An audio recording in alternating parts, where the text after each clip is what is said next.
La paz y la esperanza de nuestro Señor Jesucristo esté con cada uno de ustedes, queridos hermanos y hermanas. Una vez más, descubrir, a través de ese descubrir, pues quiero aportar a la vida de su familia. Y hoy con una reflexión que le he titulado Cuidado con y cómo dices las cosas. Cuidado con y cómo dices las cosas. Es que uno de los grandes dilemas que tenemos en la familia a nivel de la comunicación es que no hemos aprendido a decir las cosas, no hemos aprendido a cómo digo las cosas.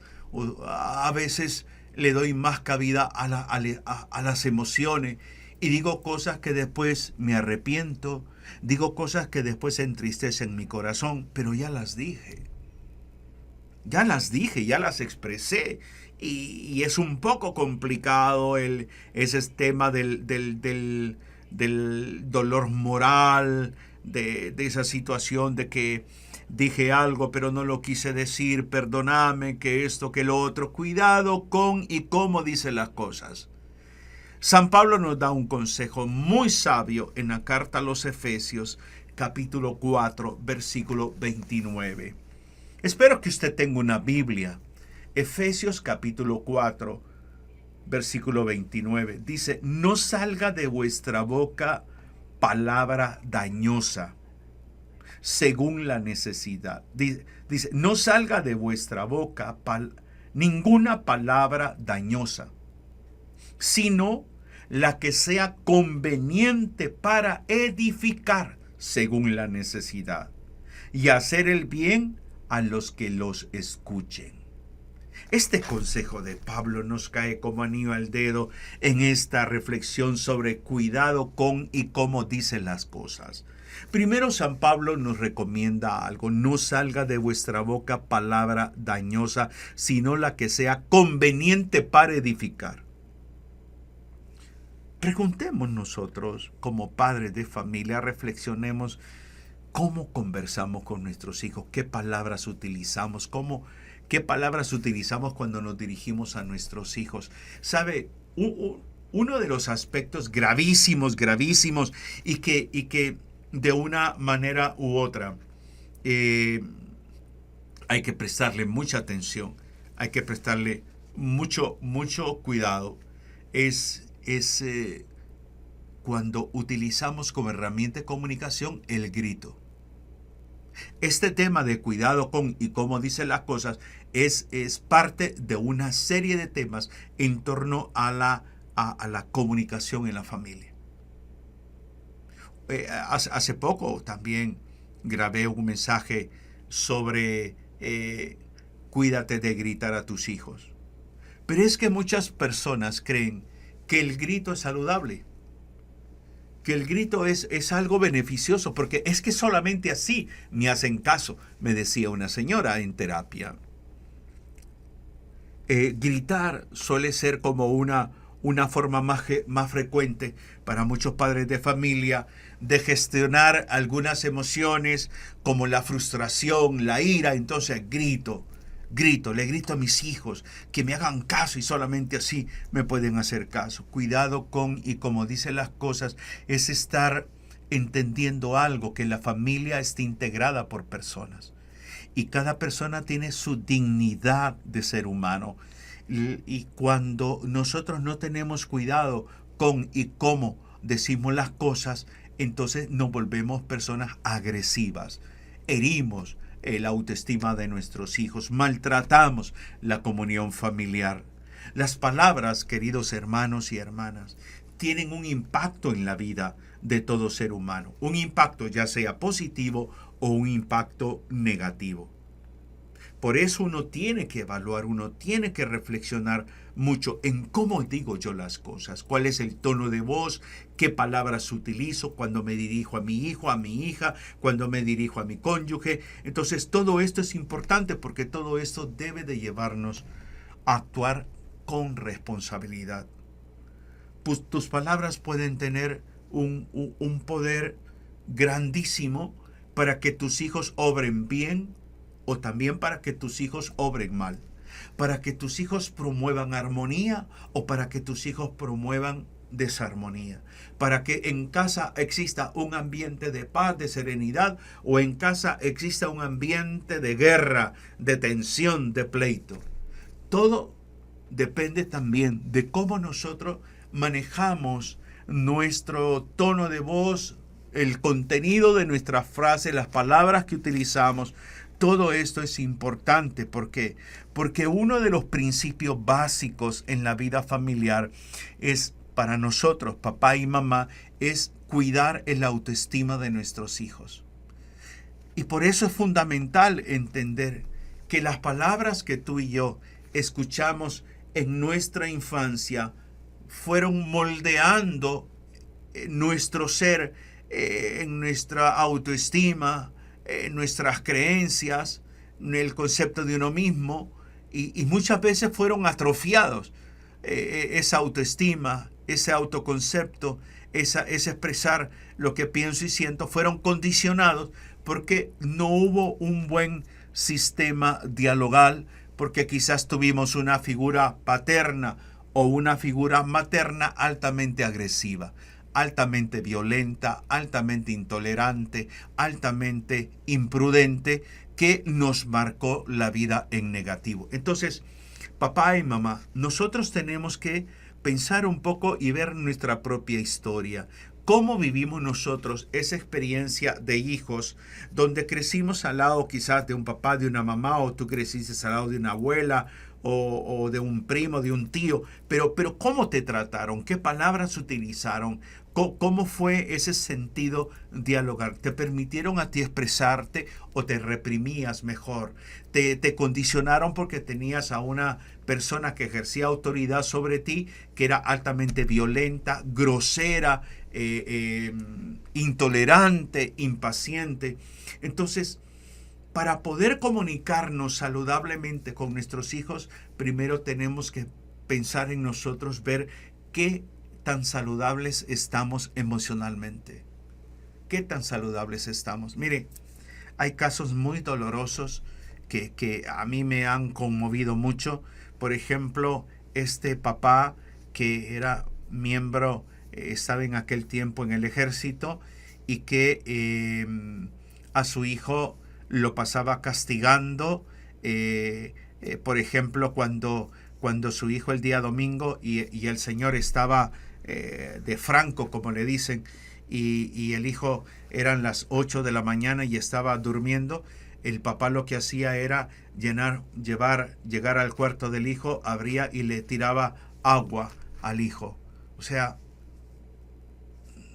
una forma grotesca, ¿no?, de actuar, insensible, siempre un estado de agresividad.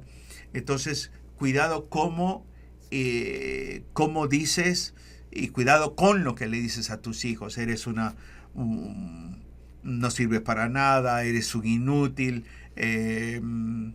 O sea, esas frases que hieren, que maltratan, que ofenden, y el tono de voz, el cómo lo dices de manera agresiva, que no te importa si hay alguien ahí, algún familiar o otro de tus hijos, o una visita, no te importa. Tú utilizas palabras groseras, le dices estúpido, estúpida, tonto, burro, idiota, majadera. O sea, y todas esas situaciones van menguando en el autoestima de los hijos. Por eso insisto mucho en esto, en tener cuidado con lo que digo y cómo digo las cosas, tener mucho cuidado. La comunicación en la familia debe de tener muchos rasgos, pero hay dos rasgos esenciales: una comunicación consciente y empática. Cuando digo una comunicación consciente, vuelvo al texto de San Pablo: no salga de vuestra boca palabra dañosa. Voy a estar consciente porque me estoy dirigiendo a un ser humano. Ese ser humano es mi hijo, ese ser humano es mi cónyuge. O sea, no le voy a maltratar verbalmente, no voy a buscar herirle, no voy a buscar agredir. No. Entonces Pablo dice: no salga de vuestra boca palabra dañosa, sino palabra que sea conveniente para edificar según la necesidad. Entonces voy a pensar voy a pensar lo que voy a decir. Voy a pensar, voy a tratar de controlarme. Por eso hablo de que la comunicación en la familia tiene que tener estos dos rasgos: consciente y empática. Consciente porque me dirijo a otro ser humano, porque no soy Dios. Soy un ser humano que también me he equivocado, que también tengo una conducta errónea, que también manejo mal mis emociones, pero soy consciente de que me estoy dirigiendo a mi hijo, a mi hija, ¿eh? A mi cónyuge, que le digo amar. Entonces, ese nivel de conciencia me promueve, en cierta manera, autocontrol. Y empática, pues porque me voy a poner en el lugar de ellos, en qué etapa de la vida están mis hijos. A veces dialogamos con un adolescente, por ejemplo, desde mi actitud de adulta y elevo a este hijo, a esta hija adolescente, a que esté a mi nivel, cuando debería ser lo contrario.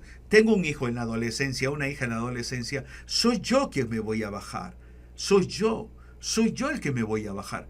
¿Para qué? Para que desde esta empatía tratar de pensar en cómo está viviendo mi hija, mi hijo, esta etapa de adolescencia, qué rasgos, qué signos estoy viendo, y todo eso va a contribuir a un cuidado de cómo digo las cosas, de con lo que le voy a decir. Entonces, todo eso es importante, tener la capacidad de colocarme en el lugar del otro, comprender sus sentimientos, tratar de interpretar cómo está viviendo la vida esta persona, sus conceptos, sus criterios. O sea, todo esto es fundamental.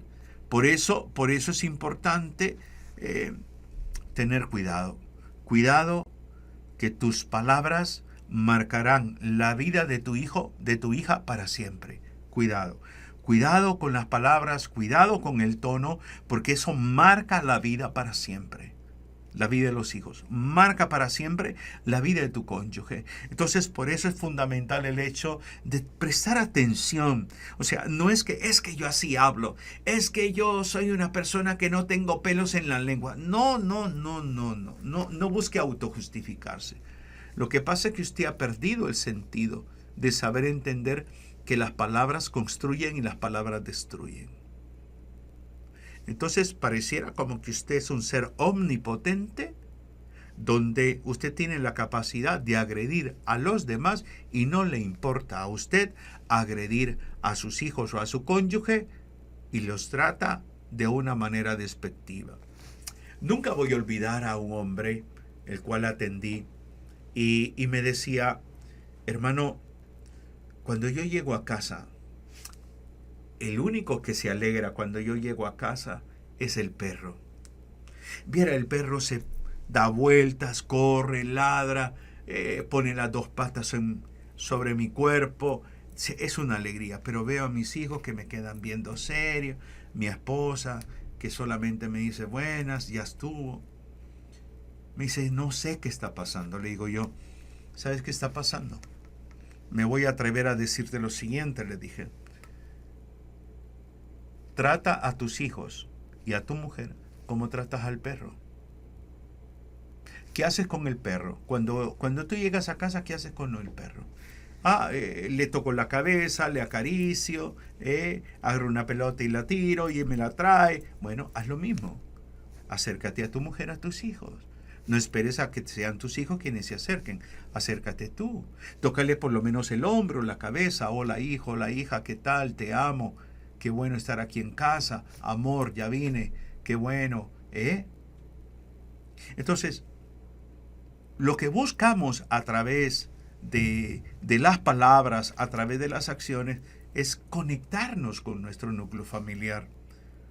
Todo lo que decimos a nuestros hijos, a nuestro cónyuge, va a causar un efecto, ya sea positivo o negativo, pero va a haber un efecto. Por lo tanto, es revisar un poco nuestro lenguaje, qué palabras utilizo cuando me dirijo a mi cónyuge, cuando me dirijo a mis hijos, qué palabra utilizo, si se sienten respetados, amados, admirados, valorados desde mi tono de voz, desde las palabras que estoy utilizando, o todo lo contrario, se sienten agredidos, se sienten ofendidos, les hiero, les maltrato.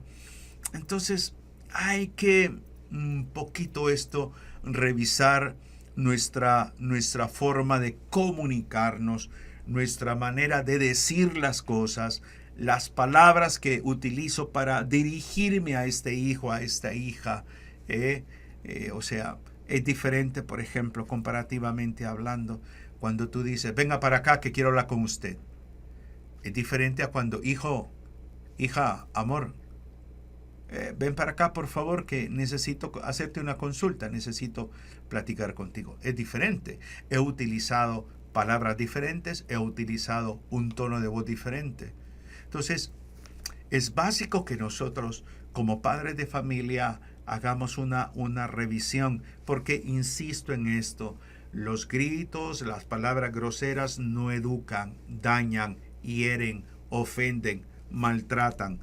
Por lo tanto, es cada uno de nosotros necesitamos entender que cuando trabajamos el nivel de conciencia de cómo me comunico, de cómo busco conectarme, qué palabras utilizo, lo primero que debo de entender y debo de agregar en esta actitud positiva es el respeto.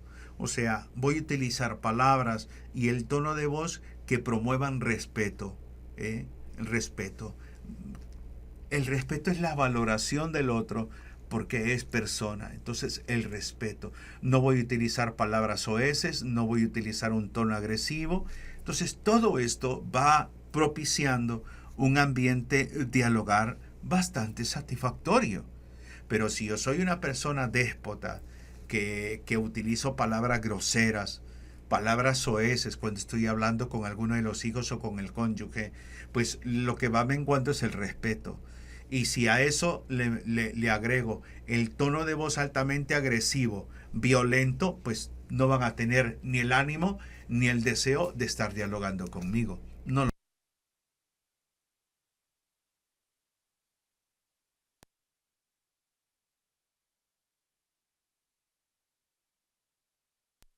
Mensajes anteriores de confianza. Un ambiente de confianza implica entonces tener la capacidad de autogobernar mis emociones, tener la capacidad de crear un ambiente altamente positivo en torno al tema del diálogo. Le voy a explicar por qué. Porque nosotros hemos transmitido a nuestros hijos que solamente se dialoga cuando los hijos cometen un error, que solamente se dialoga cuando hay un problema y comúnmente es gestado para nosotros por los hijos. Rendimiento académico bajo, rebeldía, no colaboración en casa, violentó o violentaron alguna norma que hemos establecido, la falta de respeto. O sea, entonces vamos a reunirnos para hablar. O cuando tú le dices a tu hijo o tu hija, ven para acá que quiero hablar contigo. Y el hijo o la hija automáticamente dice, ¿y ahora qué cosa mala hice? Desde ahí los hijos tienen tienen un condicionamiento hacia la comunicación negativo. O sea, se habla porque han ocurrido algo que no agrada. Pero también hay que hablar. El diálogo tiene que ser promovido también por las cosas buenas. Un diálogo, por ejemplo, para honrar a los hijos. Un diálogo, por ejemplo, para evaluar cómo se han sentido los hijos, cómo estamos viviendo nosotros en esta semana. O sea, no solamente el diálogo no solamente tiene que ser promovido por acciones que para nosotros no son agradables, sino también buscar lo agradable. Entonces, establecer ese ambiente de confianza donde hay que promover una visión positiva de lo que implica dialogar. Nosotros arrastramos, culturalmente hablando, situaciones nefastas de diálogo a nivel cultural en nuestro país. O sea, es el diálogo aquel que hay cosas bajo la mesa, como se dice, ¿no? En la familia no puede suceder esto. La familia tiene que ser promotora de una visión altamente positiva de lo que es dialogar. Otro aspecto también es que dialogar para poder tener cuidado con lo que voy a decir y cómo voy a decir las cosas. yo creo que también es valedero el hecho de evitar el estado de agresividad de mi parte. O sea, cuando digo evitar el estado de agresividad de mi parte es autocontrol. Autocontrol. O sea, insisto en esto, no voy a utilizar palabras soeces, no voy a utilizar un tono de voz agresivo, evitar todo signo de violencia, todo signo que promueva incomodidad, violencia. Le voy a explicar por qué. Porque cada miembro de la familia tiene su propia manera de ser. Entonces, hay algunos que son hipersensibles a a escuchar un tono de voz elevado, una palabra, por ejemplo, con sarcásticamente dicha. Entonces, todo eso hay que tener cuidado de provocar al otro. No estamos llamados en el diálogo a través de cómo y lo que voy a decir de provocar al otro. No, no, no, no. No se dialoga para provocar al otro. No. O sea, se dialoga para verificar procesos conductuales, para discernir cómo estamos nosotros en esta casa conviviendo, pero no con violencia. Por eso tiene que evitar al máximo utilizar el sarcasmo. Tiene que evitar al máximo reducir el sarcasmo. Quien habla, el burro hablando de orejas. O entre hermanos, ¿no? Que empiezan. No, no, hay que evitar al máximo esto. Otro aspecto que nos ayuda mucho a saber entender y trabajar el tener cuidado con y cómo digo las cosas es una actitud reflexiva. Una actitud reflexiva que me tiene que llevar a pensar en las demás personas, a pensar en que estoy hablando con mi hijo, mi hija, estoy hablando con mi cónyuge, por lo tanto, no solamente basta la serenidad, sino también a saber entender en esta realidad humana que debo de ser una persona altamente reflexiva. Por eso siempre es aconsejable pensar antes de hablar. Y para pensar, tome una hoja de papel, un lápiz, anote los puntos que usted quiere hablar, los aspectos que quiere abordar, que quizás no todos se van a abordar en el mismo momento del diálogo, pues entonces vamos a programar otro encuentro dialogal. Pero es muy importante trabajar en nosotros. Trabajar en nosotros. Es educarnos dialogalmente. Mire, hay padres de familia que más que hablar, más que ser un diálogo, es un monólogo. Empiezan a hablar, que cuando yo tenía la edad, que cuando estaba sucediendo esto, que si yo hubiera tenido esta oportunidad que tú tienes. Y empieza todo un monólogo que aburre, que aturde, que genera incomodidad, que molesta, que irrita. Entonces es fundamental saber cuidar con y cómo decimos las cosas. Espero que lo que hoy he compartido les ayude y les anime a mejorar. El Señor les bendiga, les inspire y les anime cada día. Un abrazo fraterno en Cristo y María. Bendiciones.